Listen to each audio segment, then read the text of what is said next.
ดังเป็นบุญและวาสนาที่สวยนำซักพาถึงเมืองปากเซพบน้องนางนาลีงามแท้มีเสน่ห์ดังจิตใจน้ำเซและดวงดอกไม้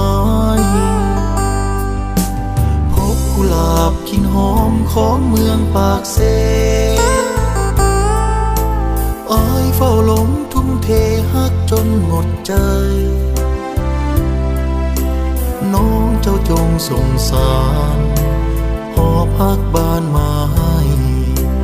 จะถนอมขวัญใจบ่ให้เปลี่ยนสีขอวอนฟ้าหยาดฝนสุ่มสำนายเพื่ออดส่งดวงใจได้ซื่นสุขีกุหลาบเอ่ยสวยเบ่งบานในอุทยานของชีวิตเจ้าเป็นกุลสตรีที่งามวิไล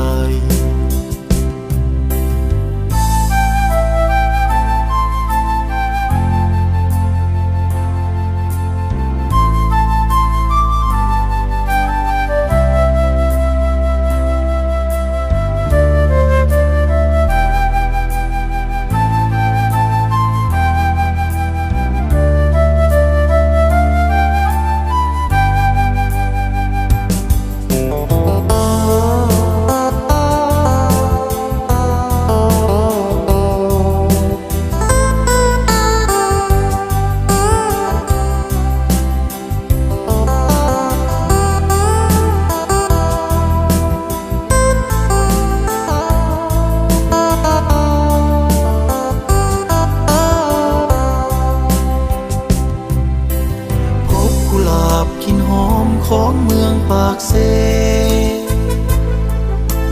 อ้ายเฝ้าหลงทุ่มเทฮักจนหมดใจน้องเจ้าจงสงสารหอบฮักบ้านมาให้จะถนอมขวัญใจบ่ให้เปลี่ยนสีขอวอนฟ้าหยาดฝนสุ่มสำนายเพื่ออดส่งดวงใจได้ซื่นสุขีกุหลาบเอ่ยสวยเบ่งบานในอุทยานของชีวิตเจ้าเป็นกุลสตรีที่งามวิไลขอวอนฟ้าหยาดฝนสุ่มสำนาย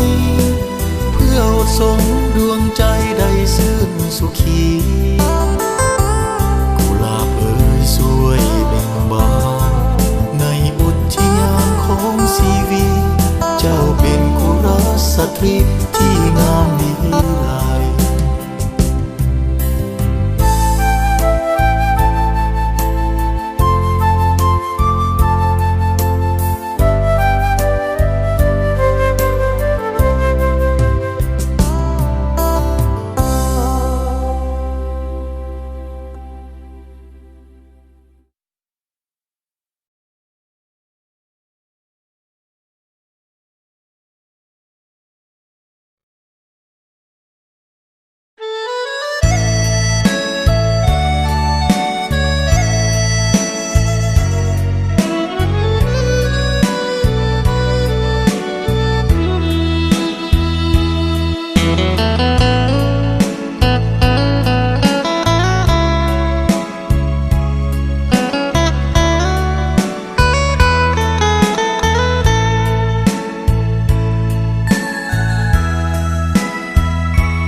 ดังเป็นบุญและวาสนา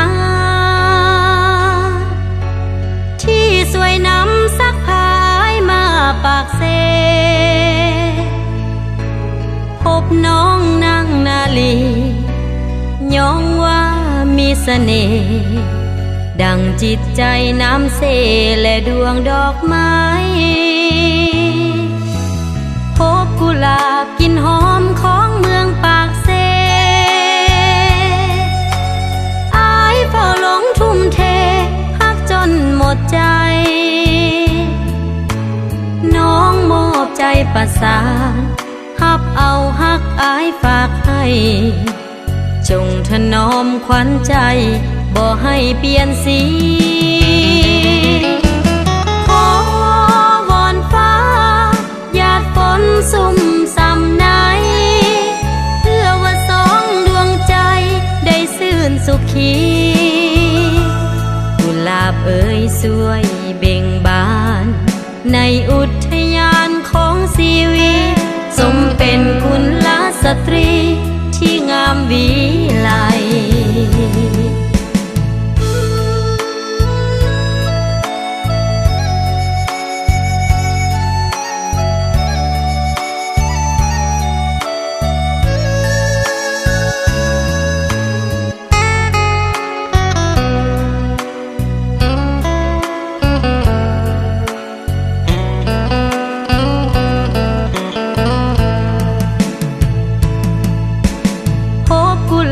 กลิ่นหอมของเมืองปากเซอายเฝ้าหลงทุ่มเทฮักจนหมดใจน้องมอบใจประสานฮับเอาฮักอายฝากให้จงถนอมขวัญใจบ่ให้เปลี่ยนสี